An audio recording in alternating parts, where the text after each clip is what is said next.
Right first ఆత్మ అక్కడి నుంచి అనుభవించారు. యేసు నామంలో యేసు రక్తము మాట్లాడాలి. ఆమె ఇంట్లో వచ్చినప్పుడు అన్ని కూడా లయపరచమని అందుకు లేదా ఆమె భర్త ఆమె పిల్లలకు ముఖ్యంగా ఉన్నత సందులో థర్డ్ రైట్ ఫస్ట్ ఇంటిలో మీరు రక్త ప్రోక్షణ తీసుకొస్తున్నాం. కనికరించండి నెమ్మది కనుగొచ్చండి. ఏ స్నానం ప్రార్థిస్తున్నాం తండ్రి. నువ్వు ఎక్కడున్నావు ఎంత చెప్పు.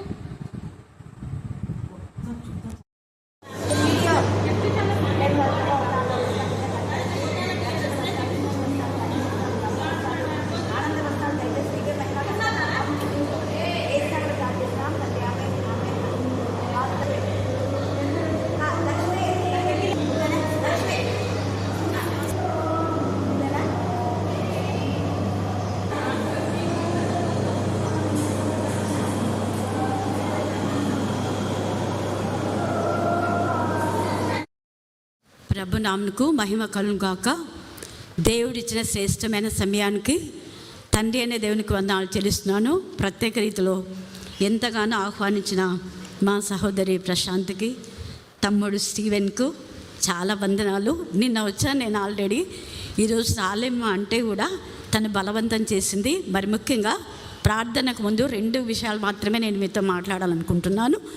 దేవుడు మరి స్టాన్లీని తర్వాత దీప్తిని పరిశుద్ధ ఆత్మతో శక్తితో నింపి సంఘములో దేవునికి మహిమకరంగా ఆశీర్వాదకరంగా ఆత్మ సంబంధమైన ప్రతి ఆశీర్వాదము దేవుడు దయచేయాలని నేను ఆశపడుతున్నాను. ప్రార్థన చేసుకుందాం. ప్రేమ నమ్మకం గల ప్రియ పరలోక తండ్రి, మీ కృపా ప్రేమ మహదేశం బట్టి మా నాయన ప్రశస్తమైన మీ సన్నిధానమునకు వధింపబడిన గొర్రెపిల్ల రక్తానికి ఎంత స్తుతించా కూడా తక్కువే. దేవా, మీరు వాగ్దానం ఇచ్చి వాగ్దానం నెరవేర్చిన దేవుడిగా ఉన్నందుకు నీకు వందనాలు చెల్లిస్తున్నా. దేవా, ఇక ముందు జీవితంలో కూడా బిడ్డలు ప్రతి వాగ్దానము మా ప్రభ నా తండ్రి వారి జీవితంలో ఫలించులాగున మీ కృపా సహాయం దయచేయగాక. దేవా, మీ యొక్క కరుణహస్తం, మీ దక్షిణ హస్తం, మీ పరిశుద్ధ బాహు నా ప్రభ నా తండ్రి, మీ గాయపన్న హస్తం మా ప్రభ నా తండ్రి బిడ్డలకు తోడుగా ఉంచిన విధానం బట్టి మిమ్మల్ని స్తుతిస్తున్నాం. వారు మిమ్మల్ని పట్టుకోవడం కంటే మీరే వారిని మా తండ్రి చేయి పట్టుకొని అనుదిన జీవితంలో నా ప్రభ మీ చిత్తానుసారంగా నడుకలు మీరు నేర్పిస్తున్నారు. మిమ్మల్ని స్తుతిస్తున్నాం. దేవా, మీకే స్తోత్రం, మీకే స్తోత్రం, మీకే స్తోత్రం, మీకే స్తోత్రం. మరి ముఖ్యంగా నా ప్రభ నా తండ్రి మరి సహోదరి ప్రశాంతి రక్త సంబంధికులను, సహోదరుడు మా ప్రభ స్టీవెన్ వారి రక్త సంబంధికులను బట్టి మిమ్మల్ని స్తుతిస్తున్నాం. పితరుల ఆశీర్వాదం మెండుగా వారిపైన ప్రోక్షించండి. అలాగనే ఇంత చక్కటి నా ప్రభ నా తండ్రి సంఘాన్ని మాకు అనుగ్రహించడానికి మీరు పంపిన మిషనరీస్ అందరి బట్టి ఈ సంఘంలో ఎంతమంది దైవజనులు వాక్య పరిచయం చేశారో వారందరి బ్లెస్సింగ్స్ అన్నీ కూడా నా ప్రభ బిడ్డలకు మీరు ఇస్తున్నారు. మేము స్తుతిస్తున్నాం. బిడ్డల జీవిత పర్యంత వరకు ఏకాత్మ, ఏక మనసు, ఏక భావం మీరు ఇస్తున్నారు. అందుకు మేము స్తుతిస్తున్నాం. ప్రత్యేక రీతిలో నా ప్రభ నా తండ్రి వారు మా ప్రభ నిన్ను ఘనపరచడానికి, నిన్ను మహింపరచడానికి, నిన్ను కొనేయడానికి మీ కృపాసహాయం దయచేయగాక. వాక్యం అనే నీటిలో నా ప్రభ చెట్టుకు మంచు ఉన్నట్టుగా మీరున్నారు. వారికి తామర పుష్పం ఎదుగునట్లుగా వాళ్ళు ఎదిగి అభివృద్ధి చెంది ఫలించి పుష్పించి నా ప్రభ పరిమళ వాసన వెదజల్లడానికి మీరు కృప ఇస్తున్నందుకు మేము స్తుతిస్తున్నాం. ప్రతి ఆటంకం మీరు బ్రేక్ చేసినందుకు మేము స్తుతిస్తున్నాం. ఇంత ఘనంగా, మర్యాదగా, పరిశుద్ధంగా మీకు మహిమకరంగా వివాహాన్ని జరిగించుకున్నందుకు ఎంత సూచించా కూడా తక్కువే ప్రభువా. మీకే స్తోత్రం, మీకే స్తోత్రం, మీకే స్తోత్రం, మీకే స్తోత్రం. చేరి వచ్చిన ప్రతి బంధువు రక్తందికులందరినీ కూడా వివాహంలోకి వచ్చామా వెళ్ళామని కాదు కానీ చెప్పిన వాక్యము వీరందరూ ఫలించులాగునా మీకు రేపు దాయిచ్చేయండి. అవును ప్రభా, వివాహం ఘనమే దేవా. ఏ యొక్క నా ప్రభా ఫంక్షన్స్లో ఇలాగా అనేక మంది స్నేహితులు రారు, కానీ ఈ యొక్క వివాహ కార్యక్రమంలో వస్తారు అనేక మంది. అన్నిలో జీవ జల నదులు ఉబకడానికి నా ప్రభ మీరు సజీవం గల దేవుడు అని, మీరు మాత్రమే నా ప్రభ రక్షకుడు అని, మీరు మాత్రమే మా కోసమే నా ప్రభ నా తండ్రి సిలువలో బలియాగంగా ప్రాణత్యాగం చేశారనే మాట వారి హృదయాలతో మీరు మాట్లాడమని, మిమ్మల్ని మీరే మహింపరుచుకోమని మమ్మును మా ఆత్మను మీ చేతులకే సమర్పిస్తూ మరొకసారి ప్రత్యేక రీతిలో నా ప్రభ కుమారుడు స్టాన్లీని, దీప్తిని మీ జ్ఞానాత్మతో నింపి బిడ్డ జ్ఞానం కలిగి నోరు తెరవడానికి, కృపగల ఉపదేశం చేయటానికి, తల్లి ఇంటి వారికి, అత్తగారి ఇంటి వారికి మాన్యత గల కుమార్తెగా నయోమి రూతులాగా వారిని బ్లెస్ చేస్తున్నందుకు నేను స్తుతిస్తూ నజరేయుడైన యేసు నామమున ప్రార్థిస్తున్నాం తండ్రి. ఆమేన్, ఆమేన్, ఆమేన్.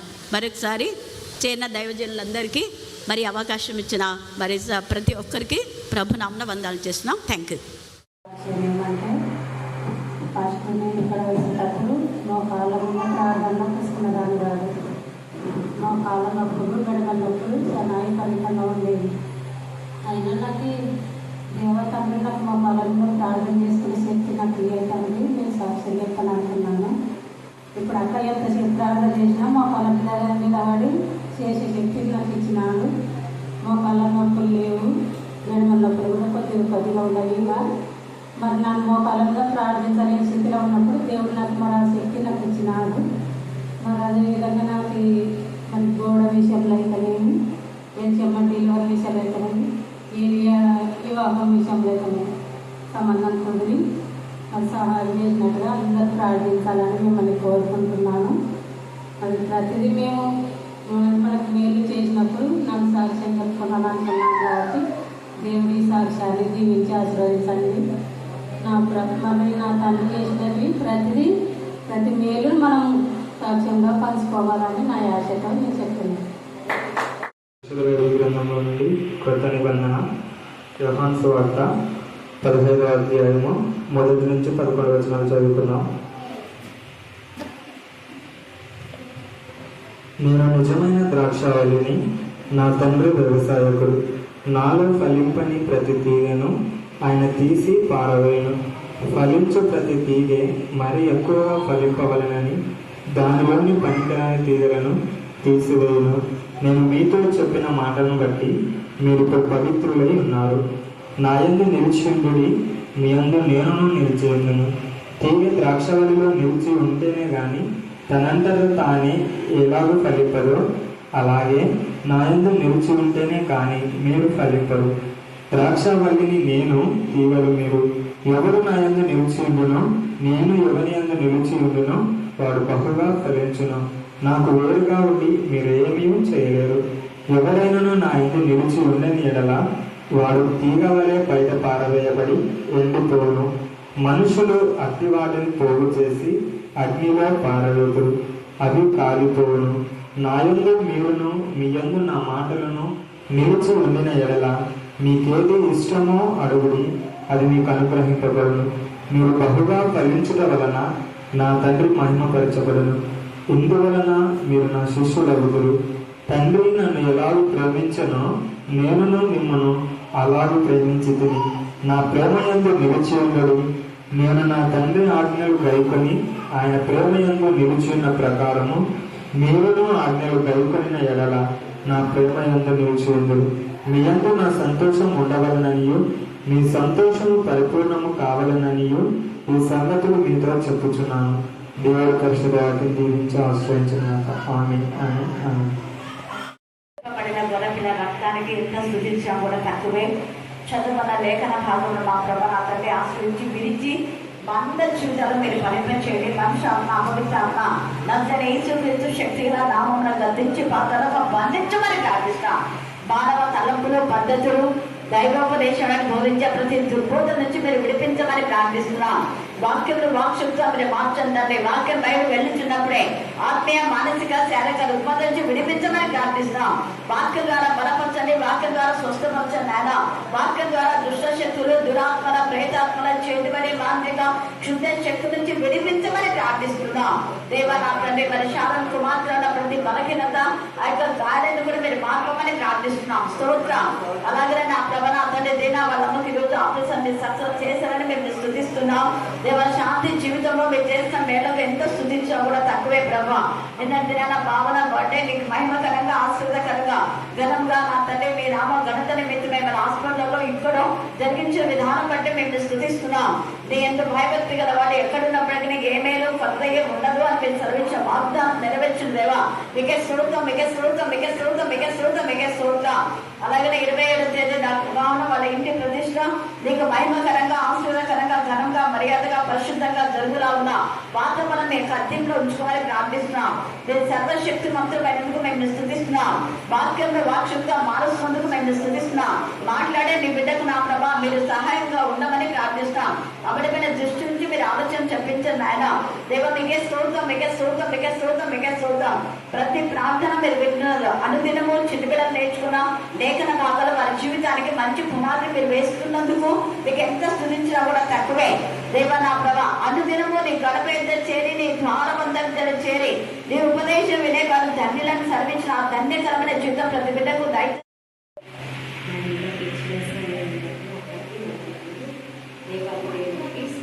వెళ్ళిపోతున్నాను. మరి చిన్న ప్రార్థన చేసుకున్నాను. మహాపరిశుద్ధుడైన మా ప్రేమ తండ్రి, గనుడైన శ్రేష్టమైన అభివృద్ధిలో అందరి విషయంలో కాపాడుతున్నాను.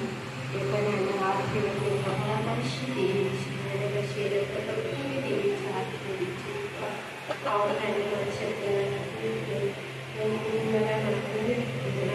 ఆలోచన కరెక్ట్గానే మాట్లాడు.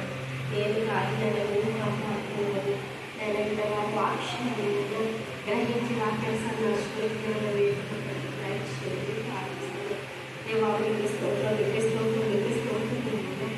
బలపరచుకోవాలి నన్ను ఆశ్రయించుకోండి. నా దేవన రక్షక నీకు స్థుతిస్తూ యేసు పరిశుద్ధ నామ పరిమాణి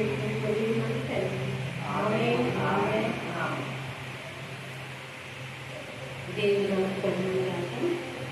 మరి భవిష్యత్ 5వ అధ్యాయం.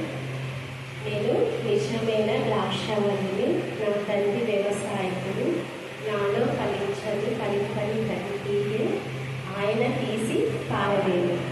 నేను నిజమైన ద్రాక్షావల్లి ఎవరు? దేవుడు యేసు ప్రభువు నేను నిజమైన ద్రాక్షావల్లిని చెప్తున్నాను. నిజమైన ద్రాక్షావల్లి నేను ఆయన సాక్షిగా తన తాను చెప్తున్నాడంటే తన నిజమైన సాక్షి అంటే యేసు ప్రభే. నిజమైన సాక్షి అంటే ఆయననే. ఆయన నిజమైన నేను ద్రాక్షవల్లిని అంటున్నాడు. అయితే ఆయన నిజమైన ద్రాక్షవల్లి అయితే మరి నాలో ఫలింపని ప్రతి తీగె ఆయన తీసి పారవేయను. నాలో ఫలించని ప్రతి తీగ అంటే ఏంటి? మనము ఆయనకి తీగల, మనం ఆయనలో ఫలించాలి. మనం వాక్యంలో ఫలించాలి. ఆయనలో ఫలించాలి అంటే మనం ఏ రీతిగా ఉండాలి? ఆయనలో ఫలించాలి. ఆయనలో ఫలించాలంటే ఏ రీతిగా ఉండాలి? ఆయన నిజమైన ద్రాక్షలైతే మనం తీగలుగా ఉండాలి. మనం ఆయనలో ఫలించాలంటే వాక్యంలో చదవాలి, ప్రార్థనలు చేసుకొని సహవాసంలో ఉండాలి. మరి నిజమైన ఆయన ద్రాక్ష వల్లైతే మనం నిజమైన తీగలుగా ఉండాలి. ఆ రీతిగా ఫలించాలి. కానీ మనం లోకరీతిగా చూసి ప్రపంచాన్ని చూసి లోకరీతిగా ఉంటే మనం ఫలిస్తాం, ఆయనలో ఫలించము. మరి యేసు ప్రభు స్వయంగా ఏమన్నా నేను నిజమైన ద్రాక్షవల్లిని, నాలో ఫలింపని ప్రతి తీగే ఆయన తీసి పారవేయను. ఫలించి ప్రతి తీగే మరి ఎక్కువగా ఫలింపవల్లని దానిలోని పనికిరాని తీగలను తీసి వేయును. పనికిరాని తీగలు కూడా ఉంటుందా? మరి నిజము. మరి ద్రాక్ష వల్ల పనికిరాని తీగలు, మరి పనికొచ్చే తీగలు అవన్నీ యేసు ప్రభు శ్రేష్టంగా వాక్యము రాసినాడు. పనికిరాని తీగలు ఎవరు, పనికొచ్చే తీగలు ఎవరని ఈ యొక్క వాక్యం తెలుసుకుందాం. పనికొచ్చే తీగలు ఎలా ఉంటారు, పనికిరాని తీగలు ఎలా ఉంటాయంటే, పనికొచ్చే తీగలు అంటే యేసు ప్రభులో మనం ఫలిస్తాం. యేసు ప్రభు సారం నడుచుకుంటాం, వాక్యంలో ఉంటాం, ప్రార్థనలో ఉంటాం, సహవాసంలో ఉంటాము. మరి ఫలించని తీగ మనము లోకరీతిగా ఉంటారు. వారు ఏ విధమైన వాక్యం చెప్పినా వినరు, ప్రార్థన చేయమని చెప్పినా వినరు, లోకరీతిగానే నడుస్తారు. అందుకే యేసు ప్రభు వారు ఏ రీతిగా రాసినంటే పనికి రాని తీగలు తీసి పారవేయను. నేను మీతో చెప్పిన మాటలు బట్టి మీరిప్పుడు పవిత్రులై ఉన్నారు. నా యందు నిలిచి ఉండి మీ యందు నేను నిలిచి ఉన్నాను. తీగే ద్రాక్షల్లో నిలిచి ఉంటేనే కానీ దానంతటా తానే ఎలాగూ ఫలించదు. అలాగే నా యందు నిలిచి ఉంటేనే కానీ మీరు ఫలింపరు. విషయం కదా. మనము యేసు ప్రభులో ఉంటే, ద్రాక్షవల్లిలో అనే యేసు ప్రభులో ఉంటే మనం ఫలిస్తాం. ఎలా ఫలిస్తాం? ప్రార్థనలో, సహవాసంలో, మరి విశ్వాసంలో. మరి ఎన్ని శ్రమలు వచ్చినా, ఎన్ని శోధనలు వచ్చినా, ఎన్ని కష్టాలు వచ్చినా కానీ మనం ఆ రీతిగానే ఫలిస్తూనే పోతాం. అదే మనం వేరుగా ఉండి యేసు ప్రభుకి వేరుగా ఉండి ఫలిస్తామా? అస్సలు ఫలించలేము. ఎందుకు? యేసు ప్రభు చెప్తున్నాడు, నాలో మీరు ఉంటేనే కానీ మీరు ఫలిస్తారు. ద్రాక్షవల్లిని నేను, తీగలు మీరు. ఎవడు నా యందు నిలిచి ఉండునో, నేను ఎవని యందు నిలిచి ఉండునో వాడు బహుగా ఫలించును. బహుగా ఫలించిందంటే యేసు ప్రభు నోట్ల నుంచి ఆ మాట వచ్చిందంటే దేవుడు ఆశీర్వదిస్తాడు అన్నమాట, దేవుడు దీవెనలు ఇస్తాడు అనమాట. మరి సర్వశక్తి మంత్రులు కాబట్టి ఆయన బహుగా ఫలిస్తామంట. మరి మరి మరి ఇంకా ఏసేపు గురించి మనం తెలుసుకుంటే, ఏసేపు మరి అందరూ ఎలా తోసేసినారు, తీసి ఆయన గోయిలో పాడేసినాడు. కానీ యేసు ప్రభు దేవుడు సావాసంలో ఉన్నాడు కాబట్టి ఏసేపు ఎక్కడ నిలబెట్టినాడు, దేవుడు మరి పై స్థాయిలో నిలబెట్టినాడు. ఒక రాజుగా బహుగా ఫలింపచేసినాడు ఏసేపుని. ఎందుకు ఫలింపచేసినాడు? ఆయన దేవులో ఉంటాడు. ఎక్కడ వెళ్ళినా ఎన్ని శ్రమలు వచ్చినా, వేరే వాళ్ళ కప్పి వేసిన అన్నాను, వీళ్ళ పారవేసిన, ఎక్కడ ఉన్నా కానీ దేవుల్లో ఉన్నాడు కాబట్టి ఆయనని ఎక్కువ ఫలింపజేసినాడు. దేవునికి అసాధ్యమైనది ఏదైనా ఉందా? ఏది లేదు. అందుకే దేవుడు ఏం చెప్తున్నాడు, బహుగా ఫలితులు నాలో ఉంటేనే మీరు బహుగా ఫలితులు, ఎక్కువ ఆశీర్వదింపబడదు. ప్రతి శోధన నుండి, ప్రతి సమస్యల నుండి, ప్రతి విధమైన సమస్యలు అంటే మనకి ఎన్నెన్నో ఉంటాయి, చెప్పుకునే సమస్యలు, ప్రతి విధమైన సమస్యలు ఉన్నప్పటికీ దేవుల్లో ఫలిస్తేనే మనము బహుగా ఫలింపబడతాము. నాకు వేరుగా ఉంది మీరేమీ చేయలేరు.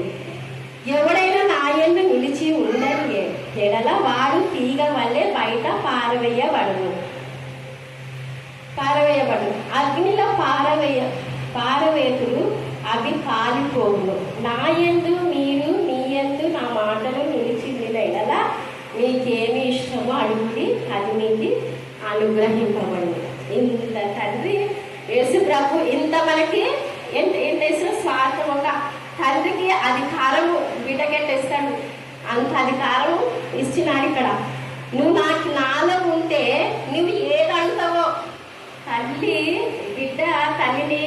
ఏదైనా ఇష్టమైనది అంటే తెచ్చిస్తుంది కదా, తెచ్చిస్తుంది. కానీ ఆమెకు సాధ్యమైనదే తెచ్చిస్తుంది, సాధ్యంగానే ఇలా తెచ్చిస్తుంది, తెచ్చేది. కానీ తండ్రి ఏమంటే నీకు ఇష్టమైనది ఏదో అడుగుడి, మీకు ఇవ్వబడును. ఎందుకంటే మీరు నాలో ఫలిస్తున్నారు, నేను ద్రాక్షవల్లిని, మీరు తీగలు నాలో ఫలిస్తున్నారు కాబట్టి మీరు ఏమన్నా అడగండి నేను ఇస్తాను. కానీ నాలో ఫలించి, నాలో ప్రార్థనలో ఉండండి, నాలో ఏకీభవించండి, ఎన్ని శ్రమలు వచ్చినా ఏకీభవించండి అని చెప్తున్నాడు. నా యందు నిలిచి మీరు నా మాటలు నిలిచి ఉండేలా మీకు ఏమి ఇష్టమో అడుగుడి, మీకు అది అనుగ్రహింపబడు. మీరు బహుగా ఫలించట వలన నా తండ్రి మహిమ పరచబడుదురు. ఇందువల్ల మీరు నా శిష్యులగుదురు. ఎంత మంచి మాటలు! ఇందువలన మీరు నాలో ఉంటే మీరు దేవుని మహిమ చూపులు. నిజము. ఆయన యేసేపు గారు కూడా ఎన్ని మహిమలు చూసినాడు. ఇంకా పౌలుగా మారి పౌలు ఎన్ని మహిమలు చూసినాడు. దేవునికి అసాధ్యం లేదు, ఏది లేదు. పౌలు కూడా ఎన్ని మహిమలు చూసినాడు అంటే అన్ని మహిమలు చూసినాడు. అన్ని మహిమలు కూడా క్రియేట్ చేసినాడు జనుల మధ్యన. అందుకే మీరు దేవుడు తండ్రిని నా తండ్రి మహిమ పడుతురు. ఇందువల్ల మీరు నా శిష్యులు అగుదురు. తండ్రి నన్ను ఎలాగూ ప్రేమించును, నేను మిమ్మును అలాగూ ప్రేమించును. ప్రేమ అన్నిటికంటే శ్రేష్టమైనది. ఆ ప్రేమ మనకు చూపుతున్నాడు ఎవరు? యేసు ప్రభు. తండ్రి నన్ను ఎలాగూ ప్రేమించానో మిమ్మును నేను అలాగూ ప్రేమించును. నిజం కదా. యేసు ప్రభు ఎన్ని శ్రమలు నేర్చుకున్నాడు. ఎన్ని శ్రమలు అంటే ఆ 41 కొడలు కొడుతుంటే ఎవ్వరు అది ఊహించాలి. అవి ఊహించుకుంటే కళ్ళకు నీళ్ళు వస్తుండే. కానీ అదే కొట్టినా అక్కడే సహించినాడు. అటువంటి శ్రమలు ఎవరికి రావు, అంత దేవుడు. అయినప్పటికీ మీరు నన్ను పోలు నడుచుకుంటే మీరు నా తండ్రి ఆజ్ఞలు గాయకొని ఎడల మీ యందు నిలిచి ప్రకారం మీరు నా ఆజ్ఞలు గాయకొని నా ప్రేమ నిలిచి ఉన్నది. ఆయన తండ్రికి ఎంత ప్రేమించినాడో యేసు ప్రభు. తండ్రికి ఎంత ప్రేమించి మనకు కూడా యేసు ప్రభు మధ్యవర్తి మనల్ని కూడా అంత ప్రేమిస్తాడు.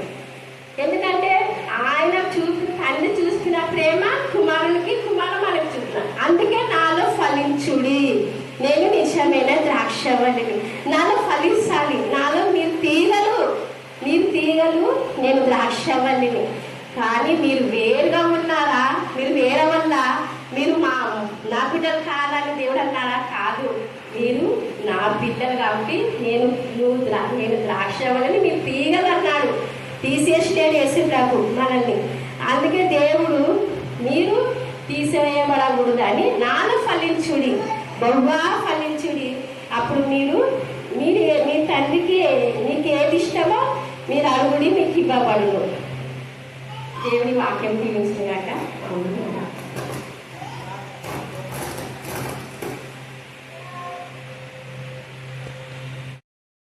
తీసుకొని నా గురించే మాట్లాడినారు, నన్నే దిక్కుకొస్తున్నారు. ఇవన్నీ ఏంటంటే కారు ద్రాక్షలు. కారణం ఏంటి? వాళ్ళలో చెడు ఆలోచన ఉంది కాబట్టి. ఇది వాక్యమే. వాక్యం లేనిది విత్తల. వాక్యంలో ఏముందో అదే. ఏమని వాక్యం ఉందో అంటే దుష్టుల ఆలోచన చెప్పని నడవద్దండి అని మనం అంటే, మేము దుష్టులమా? మాతో నడవకూడదా? ఏం బా ఆమె చెప్తుంది మాతో నడవకూడదని? మరి వాక్యం ఉంది కదా. ఒకవేళ నడిస్తే దుష్టుడు అయిపోతాం, అంతే కదా. నిజమైన ద్రాక్ష వల్లిలోనే మనం నిజంగా ఉంటాం. చెడ్డ ద్రాక్ష వల్లిగా అడ్డుపడబడితే చెడ్డనే ఉంటాం. ఒకవేళ నిజమైన ద్రాక్ష వల్లిగా దేవుడు మనం నాటినా కూడా మన అతి బాగా ట్రైన్ చేసిండు. చెప్పిన వాటిని బాగా గుర్తుపెట్టుకున్నాడు. నిద్రపోతున్నప్పుడు అమ్మవారు ఏం చేస్తుంది? గురువు మొక్కలు వస్తుంది. అట్లా మనం కూడా ఇక్కడ వచ్చేది అక్కడ వచ్చేది అంటే గురువు మొక్కలు వస్తాయి. అంటే వాక్యం ముందు వెనక ఏ సందర్భంలో ఎవరితో ఎలాగ చెప్పబడిందని ఎవరు వాక్యం చెప్పినా మనం బాగా వినాలి. వినకుండా నా గురించే చెప్పినారని చిందులేయడం కాదు. దేవుడు అందరి గురించి చెప్తాడు. ఒక్కరి గురించి ప్రతిదీ ఏ గురించే మనకి లేఖ కాలంలో రాశాడు. కాబట్టి ఈ రాత్రి కాల సమయమందు మనం కారు ద్రాక్షల జీవితంలో ఉండవద్దు. ఒకటి. రెండవది, పనికి రాని కొమ్మగా కూడా ఉండవద్దు. కొన్ని కొమ్మలు సరిగా ఫలించవు కదా, ఆకులు ఎండిపోతుంటాయి. అయితే అలాంటప్పుడు మనం కూడా ఆ కొమ్మలు ఏం చేస్తాం? కట్ చేస్తాం. అవి కట్ చేస్తే ఒకటి కట్ చేస్తే ఎన్ని వస్తాయి? 3-4 వస్తాయి. గుగ్గురు వస్తాయి. దాంట్లో అర్థం ఏంటంటే, ఒకవేళ ఏదైనా నీలో తీసివేయబడినప్పుడు నువ్వు బాధపడు. అది దేవుడు నీ మంచి కోసమే తీసేసినాడు. ఏదైనా అది దేవుడు మంచి కోసమే తీసేసినప్పుడు నీకు 10 ఆశీర్వాదం ఇవ్వాలనే. కానీ మనం ఏం చేస్తున్నాం? అయ్యో అది ఆయన అనుకుంటున్నాం. అలాగా అనుకోకుండా దేవుడు మన తండ్రి, ఆయనలో మనం, మనలో ఆయన ఉంటే మనకి ఏదైనా కూడా ఇస్తాడంట. ఏది ఇష్టం అన్నాడు. ఏది ఇష్టము అంటే వాక్యంలో నింపబడిన బిడ్డలకు ఏది ఇష్టమైంది అంటే దేవుడికి ఏది ఇష్టమో అది మనకి ఇష్టం. అందుకని నేను దావీదు దేవుడికి ఇష్టమైన వాడు. ఇష్టమైన దావీదు ఏం చేస్తున్నాడు? దేవుడికి ఇష్టమైన పనులే చేస్తున్నాడు. దేవుడికి ఇష్టమైన వాళ్ళు దేవుడికి ఇష్టమైన పనులే చేస్తారు, కష్టమైన పనులు చేయరు.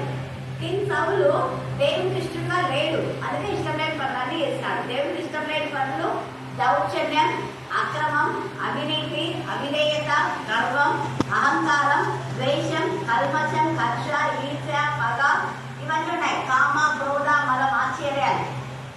మన మత్తయి సువార్త 15:17లో లోపు నుంచి వచ్చేటివన్నీ కూడా. అలాగా ప్రకటన 21:8లో ఇంటివారు, అవిశ్వాసులు, అసఖ్యులు, నరహంతకులు, వ్యభిచారులు, మాంత్రికులు, విగ్రహారాధికులు, అబద్ధికులు అందరూ కూడా అగ్నిగంధంలో పండే గుండంలో పడవేయబడతారు. అది 2వ మరణం అన్నారు. అంటే అబద్ధాలు చెప్పకూడదా అంటే, అబద్ధాలు ఒకవేళ పొరపాటున చెప్పినా మళ్ళీ ఏం చెప్పాలన్నా సత్యం చెప్తాం. పొరపాటున మనం తెలుగున అన్నా లేదు ఇలా చెప్పామా అని సత్యం చెప్పినప్పుడే ఆ సత్యమే మనం సర్వ సత్యంలోకి నడిపించడమే కాకుండా స్వతంత్రంగా చేస్తాం. అంటే ఒకరి దాసం కింద మనము అనుకోకుండా, ఒకరిపైన ఆధారపడకుండా కష్టపడి చాలా మందికి కష్టపడి కట్ చేసుకునే అలవాటు ఉండదు. కొందరికి సోమరు ఎవరో తెచ్చిపెడితే తిని బాగా కూర్చొని గొడవ పడే వాళ్ళు ఉంటారు. కష్టపడే వాళ్ళు ఎప్పుడైనా కూడా నీట్గా నిజాయితీగా ఉంటారు. కష్టపడే వాళ్ళు ఎప్పుడు కూడా ఒకరిని ఆశించారు. కష్టపడే వాళ్ళు దేవునికి మహిమకరంగా జీవిస్తారు. కాబట్టి ఆయనలో ఫలించే వాళ్ళం, ఆయనలో నిలిచుండే వాళ్ళం ఈ గుణలక్షణాలు కలిగి ఉండి దేవునికి మహిమకరంగా సంతోషం, సమాధానం, ప్రేమ కదా, మరి ఆత్మ ఫలం ఉంది కదా, ఆ ఫలాన్ని మనం బహుగా ఫలించి ఆత్మ బలంలో చేత నింపబడి దేవునికి ఇష్టమైన బిడ్డలుగా ముందుకు వెళ్దాం. చక్కటి లేఖన కాలాలు తెలియజేసిన రంగంలో దేవుడు బహుగా ఆశీర్వదించుగాక. ఆమేన్, ఆమేన్, ఆమేన్. మహిమ మహదేశం బట్టి ప్రశస్తమైన మీ సన్నిధానమునకు వధింపబడిన గొర్రెల రక్తానికి ఎంత స్తుతించినా కూడా తక్కువే ప్రభా. ప్రత్యేక రీతిలో సహోదరి కమలను దేవరాజును మీరు ఆశీర్వించి బలపరిచి ధైర్యపరిచి నిత్యంగా నీవు నీ చేతుల కష్టార్జితం అనుభవించు అని మీరు ఇచ్చిన వాక్యములు మా తల్లి మీరు నెరవేర్చున్నారు. మీరు వాగ్దానం ఇచ్చి వాగ్దానం నెరవేర్చే దేవుడిగా ఉన్నందుకు మేము స్తుతిస్తున్నాం. అనేక ఆటుపోట్లు దైవ నా ప్రభా వారిని మీరు చేపట్టుకొని గైడ్ చేసిన విధానం బట్టి మేము స్తుతిస్తున్నాం.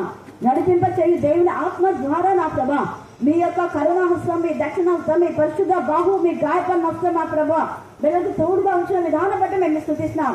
భయం అలజడి కలవరాలన్నీ కూడా మీరు లయపరిచిన రేపా నేను స్తుతిస్తున్నాం. మీ సన్నిధుతం తోడుగా ఉంచిన విధానం బట్టి మేము స్తుతిస్తున్నాం. ఈ గృహము వధింపబడిన గొర్రెపిల్ల రక్తంతో ప్రత్యేకించి ప్రతిష్ఠిస్తున్న విధానం బట్టి మేము స్తుతిస్తున్నాం. దేవా ఈ యొక్క గృహం నా తండ్రి నీకు మహిమకరమైన గృహముగా, రక్షణ గృహంగా, రక్షణ సునాద జీవితంలో మా తండ్రి దేవా వినిపించే గృహంగా, అనేక మంది దైవజనులు ఆహ్వానించేటువంటి గృహంగా, దేవా నా తండ్రి నేను మహింపరిచే గృహంగా ఉన్నాగునా మీ కృపాసనం దాయిచేగాక. దేవా సునేరి నిమ్మిరాలు దైవజనులకు ఆహ్వానించిన ప్రభా కొరతను నా ప్రభ నా తండ్రి తీర్చినటువంటి విధానమును మేము జ్ఞాపకం చేసుకుని ఈ గృహం అనేక మంది దైవజనులు ఆహ్వానించి ఉండగా వారి కొరతను మీరు తీర్చవద్దుగా మేము స్తుతిస్తున్నాం. దేవా నా ప్రభ నా తండ్రి మరి యేసయ్య ఉన్న ఇంటిలో సమస్తం సమృద్ధిని మీరు సెలవించారు. అలాగనే నా తండ్రి